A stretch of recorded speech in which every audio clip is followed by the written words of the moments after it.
Ya, Assalamualaikum warahmatullahi wabarakatuh.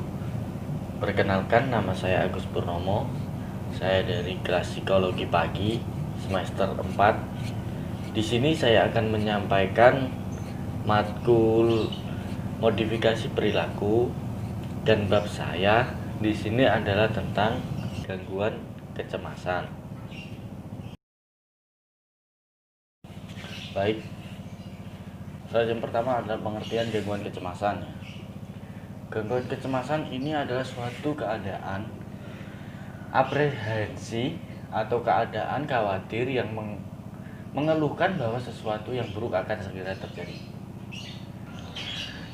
Jadi kalau Anda mengalami kecemasan, pasti pikirannya tuh negatif terus, gak ada yang positif. Belum dilakukan, belum terjadi, kita udah mengira-ngira sendiri bahwa kejadian di masa yang akan datang pasti lebih jelek dari ini. Jadi gangguan kecemasan itu terlalu mengganggu dan terlalu mengganggu, pikiran-pikiran negatif muncul keluar.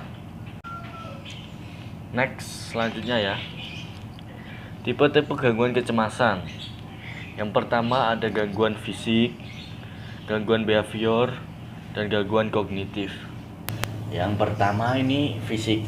Dari fisik kita gampang melihat orang ketika orang itu mengalami kecemasan. Semisal kita disuruh presentasi nih, ya saya disuruh presentasi ke depan, pasti itu mengalami gangguan kecemasan. Dan saya fisiknya tuh jari-jari saya bergerak, apa mengalihkan perhatian gini-gini apa gimana, itu pasti. Baik, selanjutnya itu behavior. Behavior itu kebiasaan kita. Kalau kita mengalami gangguan kecemasan, pasti kebiasaan kita tuh tidak tertata seperti sedia kala. Dan selanjutnya yaitu kognitif. Kognitif itu sendiri kemampuan belajar kita. Jadi kalau kita mengalami gangguan kecemasan, jadi potensi diri kita tuh pasti menurun. Gak mungkin kita mengalami gangguan kecemasan terus potensi kita malah naik, jadi pasti malah menurun. Next, selanjutnya ya, gejalanya tuh yang pertama pasti panik, terus disusul fobia, terus disusul lagi obsesif kompulsif, terus disusul lagi stres pasca trauma. Baik, slide selanjutnya yaitu pengendalian kecemasan. Ada 3 pengendalian kecemasan. Yang pertama itu pengendalian diri.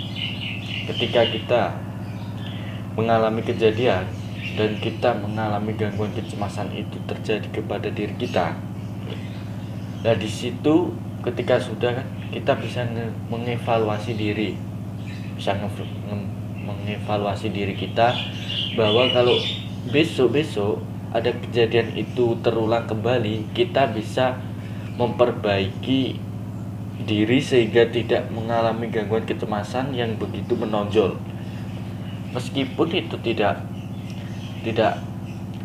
real, kita gak cemas, setidaknya itu bisa mengurangi kecemasan di dalam diri kita. Berarti mengevaluasi diri. Yang kedua yaitu perencanaan lingkungan. Jadi perencanaan lingkungan ini kita bisa memahami di mana kita berada dan kita bisa mengerti lingkungan di mana kita berbicara di situ sehingga kita tidak mengalami kecemasan. Jadi kita harus mengerti dulu lingkungan ini seperti apa, Kalau kita sudah mengerti, berarti gangguan kecemasan itu pasti jarang muncul di dalam diri kita. Dan yang terakhir adalah perencanaan perilaku. Perencanaan perilaku ini bisa kita lihat dari diri kita sendiri atau mengendalikan, sama kayak yang nomor 1 itu. Lebih berhati-hati untuk mengendalikan perilaku kita. Kalau mengalami suatu kejadian kita bisa mengalihkan perhatian gitu, mengalihkan perhatian sehingga tidak timbul gejala gangguan kecemasan itu. Cukup sekian presentasi dari saya. Terima kasih, dan apabila ada salah kata, saya mohon maaf yang sebesar-besarnya. Wassalamualaikum warahmatullahi wabarakatuh.